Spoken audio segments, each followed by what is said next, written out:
Niki sekilas info cerita hikmah kula niku nembe umroh kalih lare usia 8 tahun dari Lamongan. Apal sekitar 4-5 juz.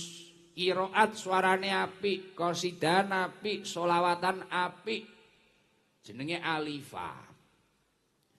Piyambake tunanetra. Mboten saged mirsani ketalit, tapi iso apal pirang-pirang juz. Nggih nyuwun sewu, ae dhewe sing melek kecilik iki lho. Kudung ijo iki lho, ben salat kuwi lho rakaat pertama mesti kulhu, rakaat kedua mesti Anas. Lho iya apa ora?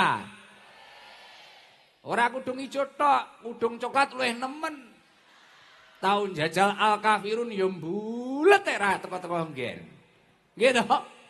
Jo meneh 4 apa 5 juz. Lah Alifah niki wau tunanetra yai, tapi atine padang. Apa beberapa juz, suaranya bagus. Ini berkah hati yang terang.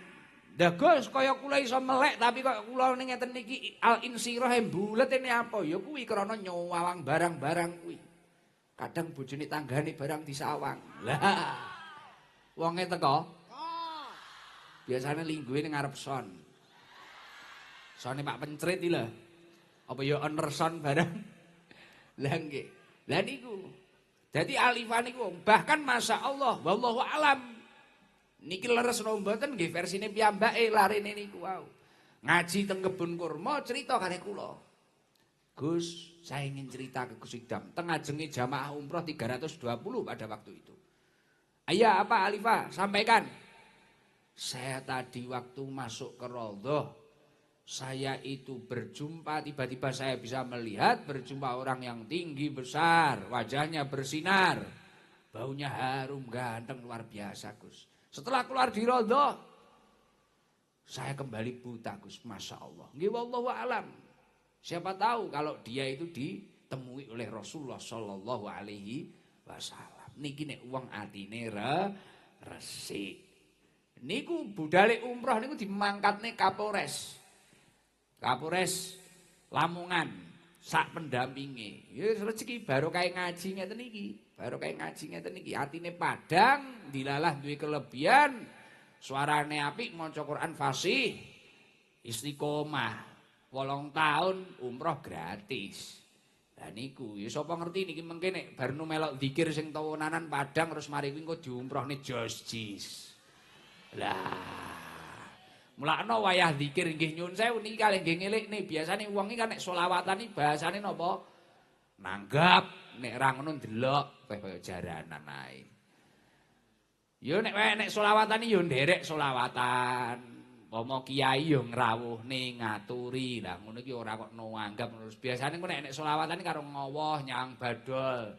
Oh iki to badol kok ganteng ya. Ngene karo menenge melok maca selawatan semisal isfa lana iki ya diarep-arep syafaat Kanjeng Nabi. Semisal zikir ya melok zikir lah ngoten. Nggih. Mengke monggo kersane padang atine. Engko nek atine padang ngrungokne ilmu niku iso tenang-tenang. Mari kuwi mulai iso ngamalne. Lho kadang enek wong iki atine ora padang, mari kuwi nyang ngaji. Sesuk-isuk ditakoni karo wong. Gus Idam mambengi ngejekne apa? Pokoke apik. Lah. Iki biasane kudung apa kuwi ya? Kudung pink biasane kuwi. Isi esuk karo bakul mlijo karo bakul letek ditakoni. Mambengi ngaji yo. Guse bahas apa? Pokoke apik. Ora roh bahas apa kuwi. Lah iki krana turu wae karo mangan kacang godhog letuk. Wae mulih-mulih. Enek kancane guyu melok guyu ya ngono. Niki nyuwun sewu niku wau mukadimah, monggo sareng-sareng atine gen padang zikir yen nggih. Zikire sederhana wis karo hiburan ditabuhi ngoten. Tapi hadroh pokoknya kabeh melok muni. Maos zikir la ilaha illallah al malikul haqqul mubin. Muhammadur Rasulullah shadiqul wa'dil amin. Niki sekaligus kula ijazahaken datang masyarakat desa suka, saka, soka, soka. Niki kula ijazahne dateng masyarakat desa Soko. Angel men. Kecamatan Punung. Niki kena dingge amaliyah benjing bendina jenengan karo ngitungi sengon karo wiritan la ilaha illallah al malikul hakul mubin, la ilaha illallah al malikul hakul mubin. Info dari pusat langsung dari Rasulullah sallallahu alaihi wasallam. Man qala la ilaha illallah al malikul hakul mubin fi kulli yaumin mi'ata marrah. Barang siapa membaca zikir la ilaha illallah al malikul hakul mubin setiap hari 100 kali istiqomah.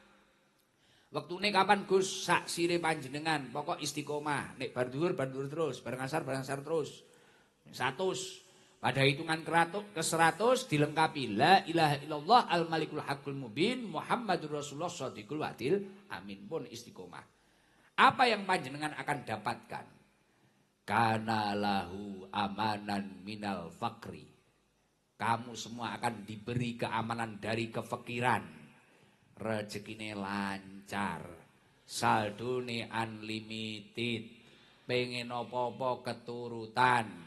Jos, jis. Jadi ora jos tok, jis. Sesuk isuk ngono ngrogosak moro-moro grenjel dhuwit. Grenjel dhuwit ora kaya saiki ben isuk ngono angsuran. Lah. Nomor 2 wa yu'manu min waqsadil qabri, akan diselamatkan dari siksa kubur. Terus sok bakal disambut. Pintu-pintu surga akan terbuka lebar untuk panjenengan, menyambut panjenengan sebagai ahli surga. Mila kula yakin sedaya ingkang rawuh rezekine lancar, didohne saka siksa kubur lan insyaallah dadi ahli surga kabeh. Amin Allahumma